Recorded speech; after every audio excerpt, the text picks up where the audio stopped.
Good morning. Happy Sunday.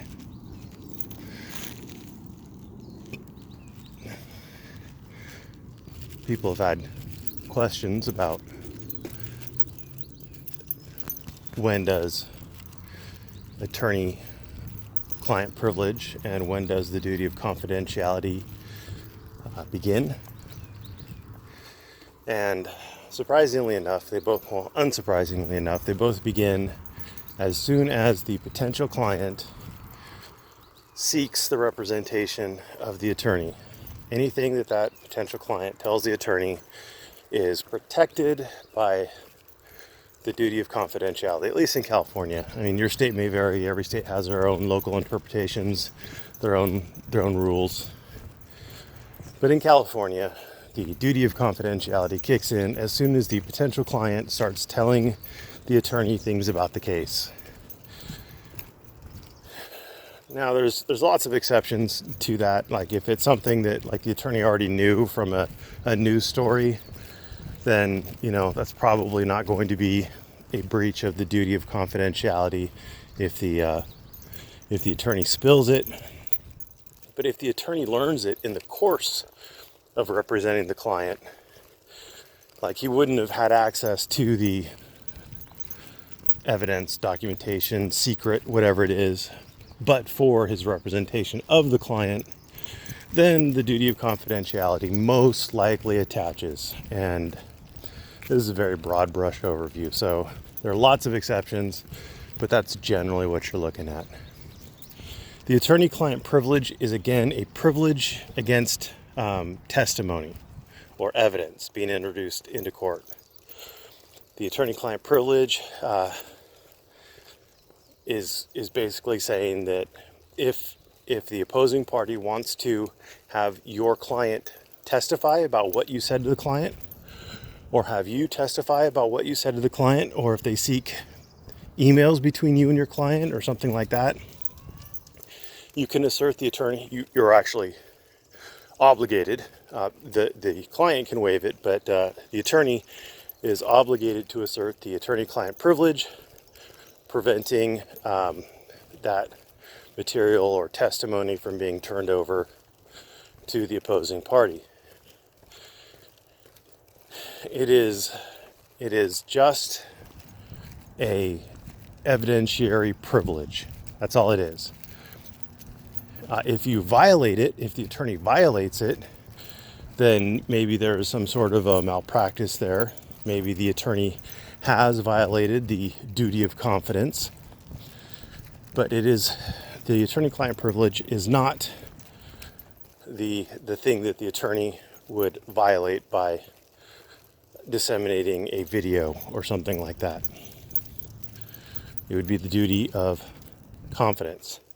And like I said, it attaches as soon as a prospective client, somebody calls up your law firm. First thing that you should do in your law firm is you should make sure that there's no conflicts. Make sure that you're not representing the opposing party, blah, blah, blah. Make sure that there's nothing that will make a conflict in your duty to this new client.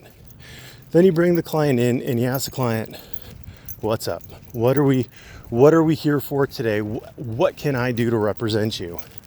And then the client, because of the nature of the thing, has to tell you basically why they need you. And they may be telling you some confidential things, some sensitive things. And that's why the duty of confidentiality attaches from the moment they come seeking representation. It's because how can you get representation if you know that any attorney that you talk to can be called into court or may just start blabbing about the things that you told him seeking representation. That's why that exists. Now, of course, Earl David Warden, aka News Now Houston, is the reason why we're talking about this. And again, I still don't believe him because Earl David Warden is a liar. And you could see kind of the stupidity, the stretches he has to go to. He released another video about how he's being attacked by Hemming and by me, apparently. And that Hemming is trying to shut his channel down. And he has, and he's sought another, he's filed another complaint because he said that Hemming is trying to shut his family members, in huge air quotes, i.e. Earl's second channel, down. And of course he gabbed blah, blah, blah, blah, blah through about 4 minutes of his video until he finally shows us the evidence. This amazing evidence of Hemming telling everybody to go shut Earl's channel down. But wait, there's more. Hemming doesn't actually suggest shutting down Earl's secondary channel, at least not in the clip that Earl played.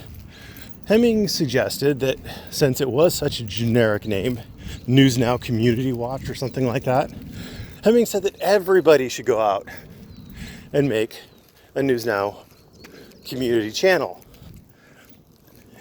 which is not shutting your channel down. It is having everybody go out and make more speech. That is more speech, Earl. That isn't less speech. And it's not your channel, Earl. So why are you worried about it being shut down so much? Oh, because it is. That's right. I forgot. You have to have your sub count high enough and your view count high enough, and you have to have it for a month before you can get it monetized. Isn't that right, buddy? Ooh, did I spill your secret? You're not as smart as you think you are, Earl, and you should probably tell the Texas Department of Public Safety that you've created that alternate channel, because they need to know those things. That is a violation for you to have a social media account that they aren't aware of. So Hemming's big I'm going to shut Earl down apparently is to have everybody else make identically named channels and to have Earl's videos on them but played in reverse. And the joke was that just like if you play a Beatles record in reverse and it has a hidden message in it, if you play Earl's records in reverse, it says, "I ripped my daughters" in it. So there you go. Some enterprising young person out there is going to play that little soundbite of me backwards to see if I actually was saying anything and playing it backwards. I bet I wasn't saying anything, but I hope it sounded like I was saying something in reverse. Anyway, Earl's not being prosecuted. The supposed in huge air quotes 1,000 subs that Earl supposedly lost. I would assume if they were from YouTube, I would assume that they were just cleaning up bots, that Earl bought the cheap bots that get caught by YouTube's algorithms to seed his channel. If not, then maybe it's other people who are just learning that Earl is a lying rapist who raped his daughters, and they're backing out before they start supporting his new channel. Could be one, could be either. It certainly isn't YouTube just hating Earl. YouTube probably doesn't give two shits about Earl. YouTube probably doesn't even know who Earl is. I know he has over 100,000 subs, but I doubt they know who Earl is. I doubt they care. Earl also got really upset because he said that Hemming did a privacy complaint because Hemming's name was on there. And Hemming has his name everywhere. Well, you know what, Earl? The funny thing is that you did that same bullshit to me a couple times. And your arrest record is actually public record. Whereas I'm not sure that letter sent to you is a public record. But whatever. Oh yeah, last thing. Jamie Urban. I want to say that very clearly for you. Jamie Urban, who on YouTube goes by the name of News Now, or no, not News Now. Jesus, that's just stuck in my head. Granite State Transparency. She filed a privacy complaint against me for saying Miss Urban and Jamie in relation to her name. Well, her name is Jamie Urban, And that is her name. That's not private. That's her name. You could find her name out there. JAIMEURBAN.